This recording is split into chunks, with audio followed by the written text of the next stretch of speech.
अस्सलाम वालेकुम, नमस्कार, सलाम दोस्तों।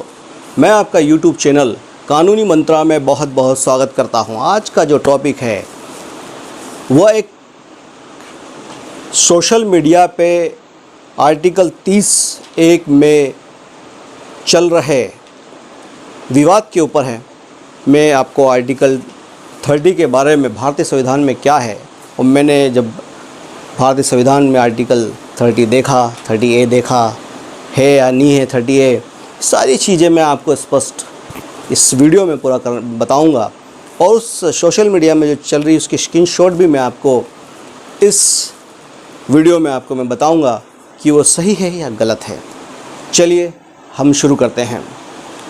भारतीय संविधान का आर्टिकल 30 देश में धार्मिक या भाषाई अल्पसंख्यकों को कई अधिकार देता है। कुछ सोशल मीडिया पोस्ट इस पर आर्टिकल के प्रावधानों के बारे में भ्रम पैदा कर रहे हैं। ये पोस्ट दावा करती है कि भारतीय संविधान का आर्टिकल 30A, जो पोस्ट चल रही है, जो गलत पोस्ट चल रही है वो बता रहा हूँ मैं आपको। संविधान का आर्टिकल 30A भारतीय स्कूलों में भगवत गीता, वेद और पुराणों की शिक्षा पर प्रतिबंध लगाता है, जबकि अनुच्छेद 30 मदरसों में कुरान और हदीस की शिक्षा की अनुमति देता है। मैं ये जो भ्रांतियाँ समाज में फैली हुई है और ये जो सोशल मीडिया पे पोस्ट चल रही है, इसका खुलासा करने जा रहा हूँ। मैंने इसकी जांच के लिए भारत का संविधान को फिर से एक बार और पढ़ा, तो मैंने पाया कि संविधान में आर्टिकल 30A नाम का कोई आर्टिकल है ही नहीं। भारतीय संविधान में अल्पसंख्यक शब्द को परिभाषित नहीं किया गया है। 27 जनवरी 2014 के भारत के राजपत्र के अनुसार मुस्लिम, सिख, ईसाई, बौद्ध, पारसी और जैन धर्म के लोगों को भारत में अल्पसंख्यक समुदाय का दर्जा मिला है। भारतीय संविधान का अनुच्छेद 28 कहता है कि जो भी शैक्षणिक संस्थान सरकार द्वारा दिए गए धन से चलते हैं, उनमें कोई भी धार्मिक निर्देश नहीं दिया जा सकता। अनुच्छेद 29 आर्टिकल 29 जो है अल्पसंख्यकों की भाषा, लिपि और संस्कृति के संरक्षण से संबंधित है। आर्टिकल 30 भारतीय संविधान का आर्टिकल 30 देश में धार्मिक या भाषाई अल्पसंख्यकों को कई अधिकार देता है। यह आर्टिकल ही इन अल्पसंख्यक जो है देश में शैक्षणिक संस्थानों की स्थापना और प्रशासन के लिए अधिकार मुहैया करवाता है। अब भारतीय संविधान के जो आर्टिकल हैं 30 के प्रावधानों पर जब हम नज़र डालते हैं, यानी प्रोविजंस ऑफ आर्टिकल 30 को हम देखते हैं, तो आर्टिकल 30 देश में शैक्षणिक संस्थानों की स्थापना और प्रशासन के लिए अल्पसंख्यकों को अधिकार देता है।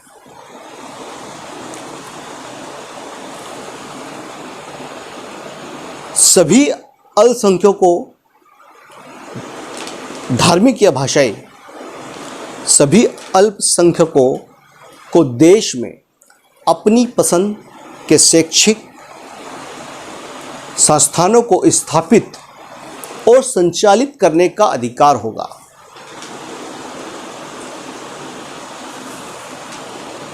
अल्पसंख्यक द्वारा स्थापित और प्रशासित किसी शैक्षणिक संस्थान की किसी भी संपत्ति के अनिवार्य अधिग्रहण के लिए कोई कानून बनाते समय राज्य यह सुनिश्चित करेगा कि ऐसा कानून अल्पसंख्यकों के अधिकारों को न तो रोकेगा और न ही निरस्त करेगा। राज्य सरकार अल्पसंख्यक द्वारा शासित किसी भी शैक्षणिक संस्थान को आर्थिक सहायता देने के मामले में भेदभाव नहीं करेगी। आर्टिकल 30 के तहत दी गई सुरक्षा केवल अल्पसंख्यकों तक सीमित है और इसे देश के सभी नागरिकों तक विस्तारित नहीं किया जाता है। आर्टिकल 30 अल्पसंख्यक समुदाय को यह अधिकार देता है कि वे अपने बच्चों को अपनी ही भाषा में शिक्षा प्रदान करा सकते हैं। इसका मतलब है कि मुसलमान समुदाय चाहे तो अपने बच्चों को उर्दू और ईसाई चाहे तो अंग्रेजी माध्यम से पढ़ा सकता है। देश में 3 प्रकार के अल्पसंख्यक शिक्षण संस्थान हैं। Types of minority institutions in India. सरकार से मान्यता लेने के साथ आर्थिक सहायता की मांग करने वाले संस्थान। पहला, सरकार से मान्यता लेने के साथ साथ आर्थिक सहायता की मांग करने वाले संस्थान। दूसरा, ऐसी संस्थाएं जो राज्य से केवल मान्यता की मांग करती है और आर्थिक सहायता नहीं चाहती है। पॉइंट नंबर 3, ऐसी संस्थाएं जो न तो राज्य से मान्यता और न ही आर्थिक सहायता की मांग करते हैं। संस्थानों का हम व्याख्या करते हैं तो वो संस्थानें जो सरकार से मान्यता लेने के साथ साथ आर्थिक सहायता की मांग करने वाले जो संस्थान हैं वो, और ऐसी संस्थाएं जो राज्य से केवल मान्यता की मांग करती है और आर्थिक सहायता नहीं करती है। ऐसी दोनों संस्थाएं दोनों प्रकार की संस्थाएं सरकारों द्वारा बनाए गए नियमों का पालन करने के लिए बाध्य है। यही संस्थाएं सरकार द्वारा बनाए गए नियमों को पालन करने के लिए बाध्य है। ये नियम शैक्षणिक मानकों, पाठ्यक्रम, शिक्षण कर्मचारियों के रोजगार, अनुशासन और स्वच्छता आदि से संबंधित है। लेकिन जो तीसरे प्रकार का संस्थान है वो अपने नियमों को लागू करने के लिए स्वतंत्र है, लेकिन उन्हें श्रम कानून, अनुबंध कानून, औद्योगिक कानून, कर कानून, आर्थिक नियम आदि जैसे सामान्य कानूनों का पालन करना पड़ेगा। इसका मतलब यह है कि अल्पसंख्यक संस्थानों के तीसरे प्रकार, जो मैंने तीसरा वाला प्रकार बताया है, कि संस्थान या अनएडेटेड संस्थान नियुक्तियां करते समय राज्य द्वारा जो निर्धारित पात्रता, मानदंड, योग्यता उसका पालन नहीं करेंगे। इन संस्थानों को केवल एक तर्कसंगत प्रक्रिया अपनाकर शिक्षकों, व्याख्याताओं और अन्य कर्मचारियों की नियुक्ति करने की स्वतंत्रता होगी।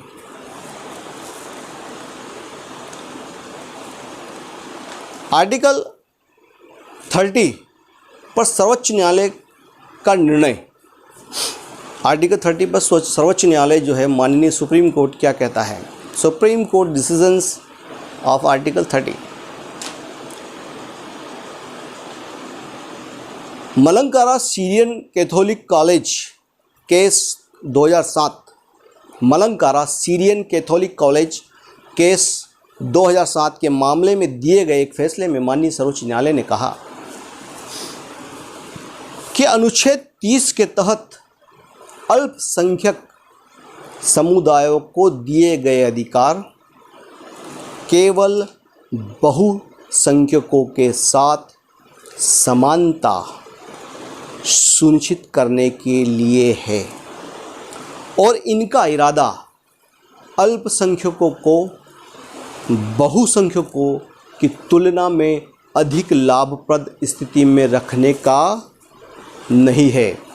इसके अलावा सुप्रीम कोर्ट ने यह भी कहा कि इस बात के कोई सबूत नहीं है कि अल्पसंख्यकों को कानून से बाहर कोई भी गैर कानूनी अधिकार दिया गया है। ये सुप्रीम कोर्ट आर्टिकल 30 का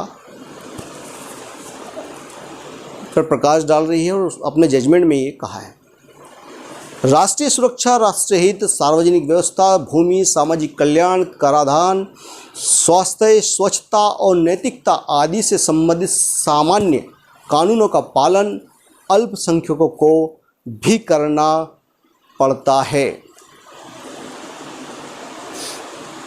इस प्रकार यह पाया गया कि भारतीय संविधान में कोई आर्टिकल 30A मौजूद नहीं है और सोशल मीडिया पर लिखी गई पोस्ट पूरी तरह से निराधार है। इस पवित्र